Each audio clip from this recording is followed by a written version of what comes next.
Initiation à la walking bass, deuxième jour, après l'exercice où on a joué les notes dans le cycle des cartes dans la version la plus grave, on va leur rajouter la quinte du dessus.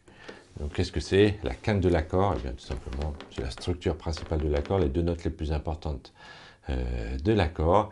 Et puis sur la contrebasse, c'est assez facile, ça se trouve soit sur la corde du dessus, deux cases au-dessus, soit ailleurs si la position ne le permet pas. Alors on va faire le tour un petit peu de ça avant de faire l'exercice avec le métronome. Ok? On va parcourir notre cycle des cartes. N'oubliez pas de faire le premier exercice si vous arrivez sur cette vidéo directement. Le premier exercice, on a fait le Mi. Mais là, on va rajouter la quinte du Mi, quinte de cet accord qui est ainsi. Voilà.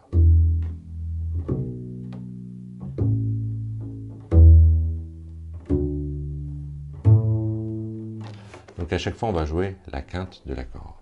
Et du coup, pour le Mi, c'est le Si. Pour le La, on va jouer le Mi. On fait toujours la quinte supérieure dans cet exercice. Pour le Ré, on va jouer un La. C'est la même forme à chaque fois. Maintenant, on va arriver sur le Sol. Quatrième doigt, par exemple. Alors, si je veux garder la même forme, je vais démancher, je vais le jouer ici. Mais puisque notre Ré existe en corde à vide, on va utiliser cette corde à vide. Ensuite, pour le Do, pareil, on peut jouer Do, Sol en démanchant, mais je vais plutôt rester sur ma première position, sur un Do quatrième doigt et jouer le Sol sur la première corde à vide.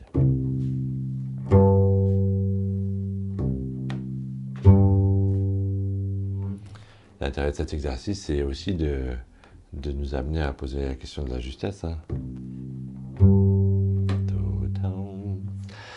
Et donc Do, ensuite c'est le Fa, Fa Do. Donc une position, on va appuyer le 1 et le 4, qui est assez physique. Donc soyez prudent sur votre position si vous débutez. C'est normal peut-être avoir un peu de mal, mais à la fois, si vous êtes bien placé, ça devient beaucoup plus facile. Si bémol, Fa pour l'accord d'après.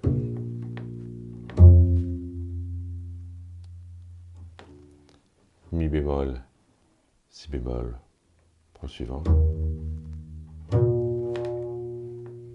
Donc vous avez vu cette série qui est aussi la même.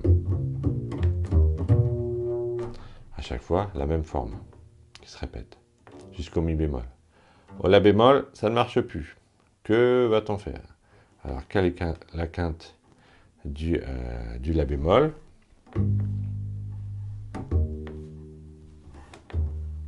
C'est le Mi bémol.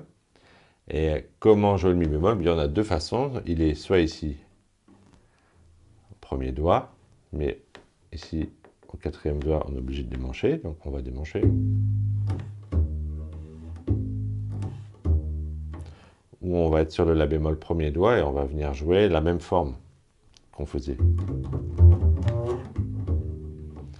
Mais se démancher est souvent plus délicat, on va devenir un peu plus faux, etc. Donc si vous êtes déjà avancé, bah oui, il faut s'entraîner à faire ça. Mais sinon, je vous conseille plutôt de rester sur première, deuxième position, jouer le La bémol, quatrième doigt, et premier doigt sur la corde de Ré. Ensuite, pour l'accord de Ré bémol, on va garder la même forme.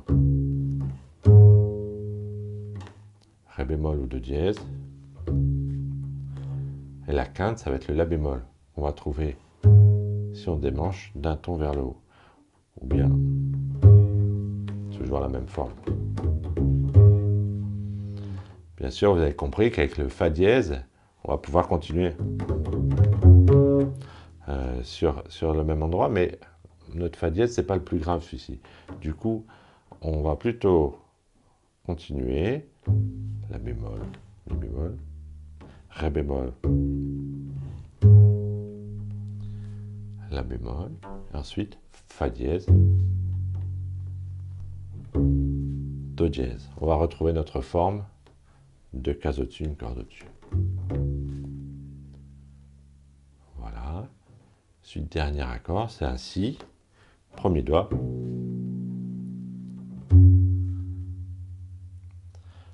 Donc voilà, je vous ai parcouru différentes possibilités, mais si vous débutez dans la Walking Brass, eh bien, prenez l'exercice tel quel.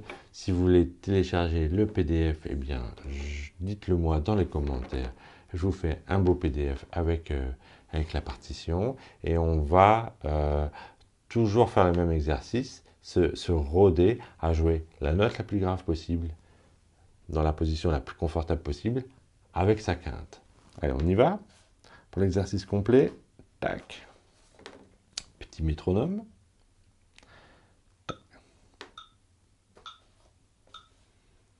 Donc on va faire une blanche à chaque fois. Hein. On va faire... Ok. Et 1, 2, 3. Sur le milieu.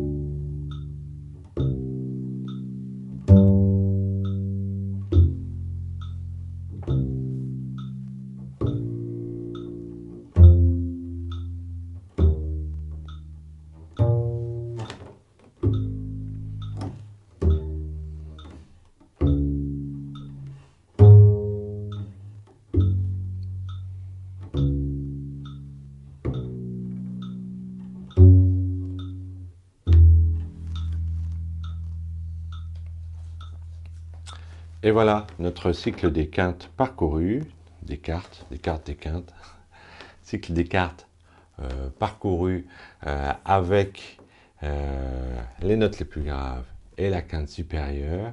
Donc ça évidemment, prenez le temps de le digérer avant de passer à la vidéo de demain. Vous le parcourez plusieurs fois, vous pouvez l'accélérer si besoin. L'important c'est que les quintes sonnent bien, justes, profondes, d'avoir bien le temps de vous poser sur le tempo. Et évidemment, parfois, plus c'est lent, plus on a l'impression d'avoir du mal à se poser sur le tempo. C'est un bon exercice. Je vous incite, si vous avez du mal à le faire, à rester bien lent, parce qu'après, on va rajouter des choses dessus, et elles vont poser problème si vous n'avez pas installé cet exercice très calmement. Du coup, si vous avez un petit peu de mal avec tout ça, dites-le moi dans les commentaires. On va passer au jour numéro 3 dès demain. Alors, à demain, travaillez bien.